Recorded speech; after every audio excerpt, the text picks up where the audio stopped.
mga Kalingap, welcome to my YouTube channel, Kalingap Gilbert. Sa hindi pa po nakapag-subscribe sa ating munting channel, please subscribe, like at pa-share na rin po mga Kalingap. At ngayon po mga Kalingap ay nandito po tayo ngayon sa Dunsol, Sorsogon. Yan.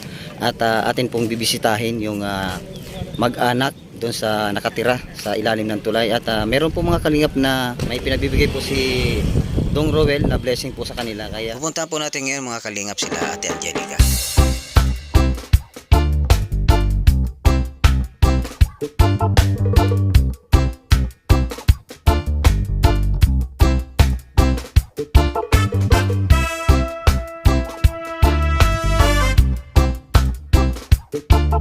Ay po mga Kalingap, nandito na po tayo sa kila Ate Angelica. So mga Kalingap, ito po yung nandito na po tayo sa tulay.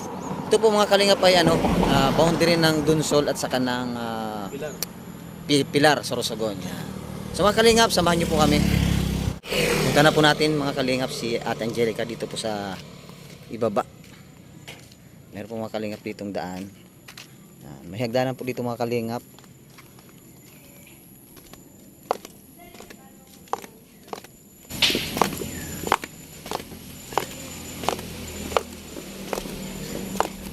Nandito sila. Hello po, magandang hapon. Yan. Nandito po tayo mga Kalingap kila Ate Angelica. Lagyan lang nila lang. Ano po ate, kumusta po? Malaki na si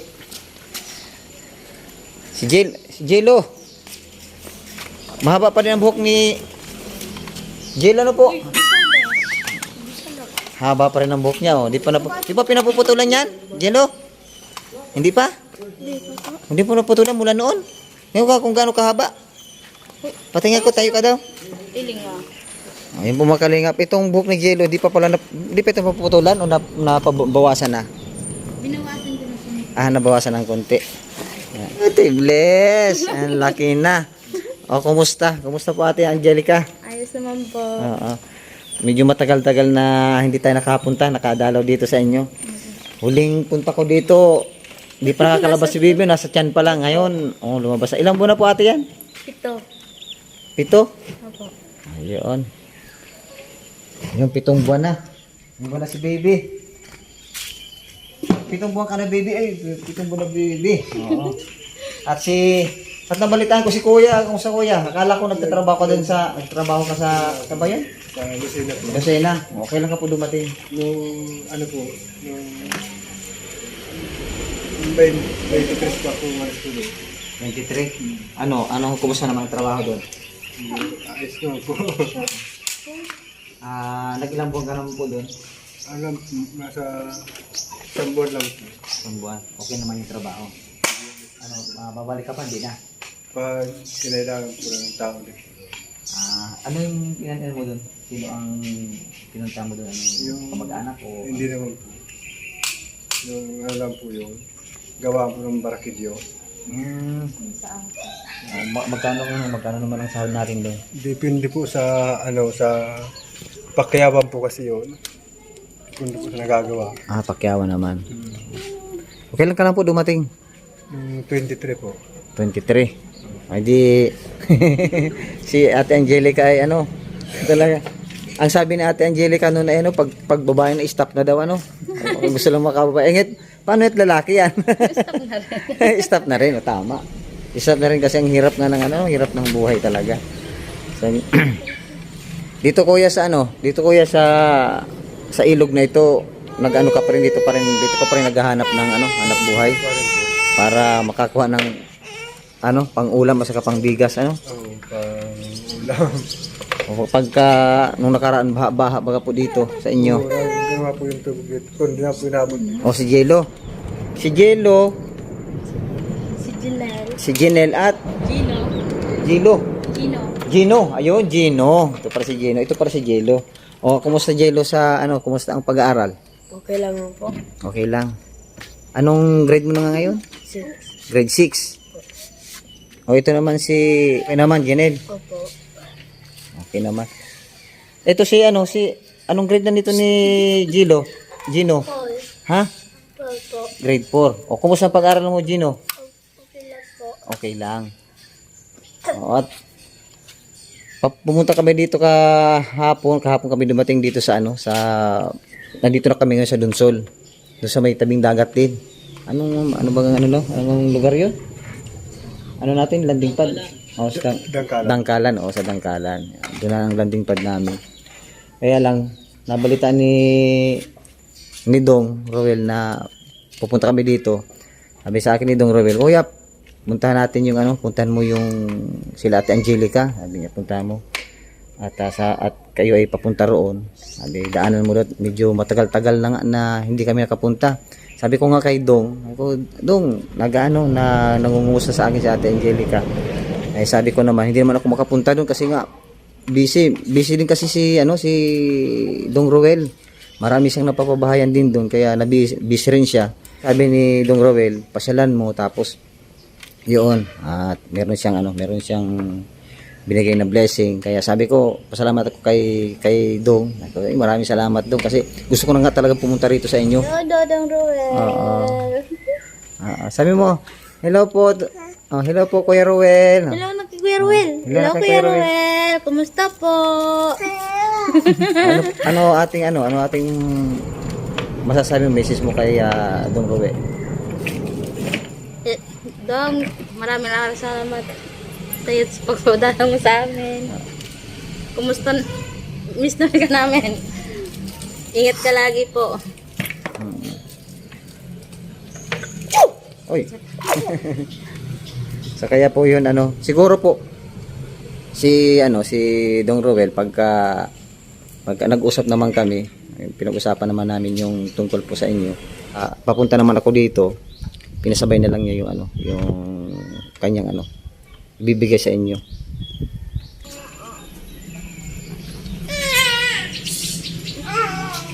Ate Angelica, ito po yung pinabibigay ni Dong Roel na blessing sa inyo. Ito po. Ano po ito? 3,000 po ito. 3,000 po yan na pinabibigay po niya sa inyo. Dong, maraming salamat sa blessing. Maraming salamat talaga po sa blessing na ito.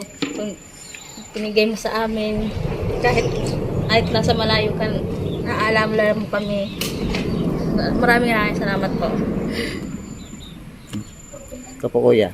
Salamat po sa pinabot mo pong biyaya po sa amin dito sa ilalim po ng tulay. Salamat po, Dong Roel. Kahit malayo ka, naaalala mo pa rin po kami dito sa ilalim po ng tulay. Maraming salamat po. Sana po tayo po mag-ingat din sa pagtulong po sa pagbiyahe po. Salamat po kay Dong Roel. Yan. Maraming salamat po sa binigay. Ayun po Kuya Roel. Maraming salamat po sa blessing sa amin.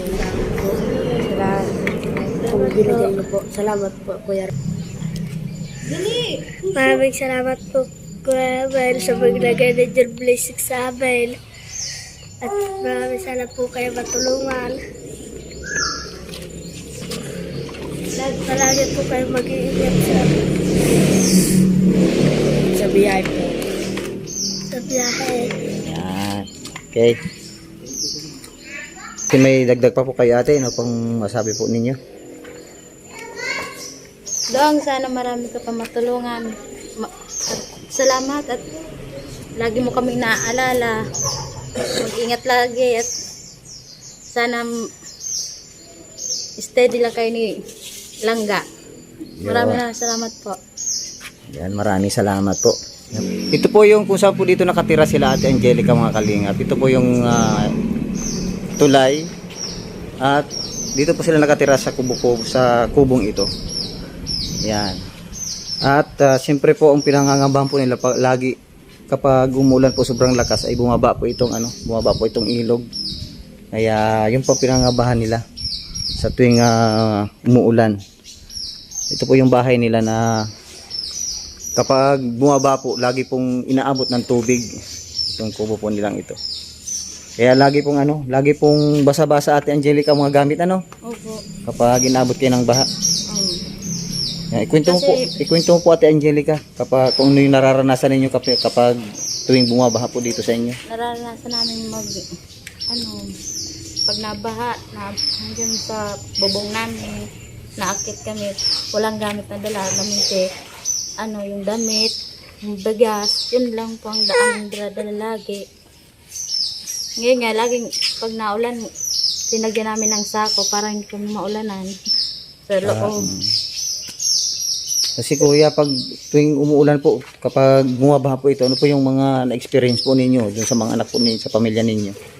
Minsan po yung nung natulog po yung mga bata po, yung ginising ko po para po makapunta po kami diyan sa hagdanan po. Kaya malakas po ang ulan, pilit po kaming lumilipat po diyan sa hagdan. Naglalagay lang po kami ng trapal para masilungan po namin. Wala po kayo kuyang ibang maglilipatan, ganun. Wala po kayong pwedeng lipatan na mas safe po yung inyong pamilya. Mayroon po, kaso po medyo may kalayuan naman po ang lilipatan, kaya nagtsatsagaan lang po kami dyan sa hagdanan po pag maulan. Yung mga bata po, pag nag-aaral po, medyo malayo po. Pag maulan, nung sobrang ulan po, hindi po sila nakapasok. Gawang wala pong sasakyan po, wala pong dumadaan na sasakyan. Kaya minsan po, hindi po nakakapasok sila pag sobrang lakas po ang ulan. Pero yung yung eskwelahan nila dito, malapit lang. Malayo din. Alam nila yun. Nilalakad lang. May ilang kilometro po yung nilalakad nila, Gino? Diyan po sa Santa Fe po, mga 2 yata po. Kilometro Po. Lalakad po nila. lakad lang nila. So pag alis nila dito, lakad. Tapos pagpabalik, lakad. Lakad. Pag tanghali po, Babaw po sila. baon sila ng ng kanin. Po, at saka pag Doon na nananghalian yung tatlo. nagbabaw na lang po sila. Tapos hapon na lang ang uwi nila. So, ganun po yung sakripisyo. Ano po? Pag walang pambawon po ulam, nagtsatsaga po sila uwi dito sa tanghalian po. Tapos, hindi naman sila nahuli. Hindi naman po. Pagkakain nila, pagkain pong kaunting oras, nabalik na po sila sa Pagkakain. Kumbaga yung kinain nila, busog. Pagdating doon, gutom na naman sa layo ng nilakad. ayaw po kasi nila mag-absent po sa pag-aaral po. Gusto talaga po nila makapagsundalo daw po. Para makapagtapos talaga. Lagi pong nag-ano pong tatlo na sana po makapagtapos na sa pag-aaral para matupad daw nila po ang pangarap nila maging sundalo po. Ay, sige. Ang ganda ng... Ito si Gilo. Jinel. Ikaw ang magsusundalo ka din. Opo. O si Gino, nasaan na? Ito si Gino. Gino. May baril na si Gino. May baril ka na, Gino. Sundalo ka na ngayon. Di ka pa tapos pero may may baril ka na, Magsusundalo ka din, Gino? Opo. Sundalo din si Gino. Lahat ito magsusundalo pala. May kayo, pag ito pala po pag ito nagsundalo, 4 ito, para ka na ditong may isang kampo, Yun din Patay po. kayo dito ng isang kampo, pwede na. Yun din po ang pangarap ko sa kanila po para magkapagsundalo po sila para po maka-aon din po kami sa hirapan siya po. Makatulong din po sila sa mga taong nangangailangan din po. Gusto ko rin po makatulong po sila. Sige po. Sa po mga kalingap, ito po yung dati pa rin po yung kanilang bahay na tinutuluyan dito. Simula po ng ating ma-vlog nila Dong Rawil, dati pa rin po mga kalingap. Ito. So, yan na po mga kalingap. At saka po pala magpapasalamat ako sa Team Kalingap, lalong-lalo na kay Ate Edna at saka kay Kuya Bal at kay Kalingap Rab, Kalingap Gilbert. Maraming salamat po sa lahat-lahat. Maraming salamat din po. More blessing po sa lahat. Yan, thank you po.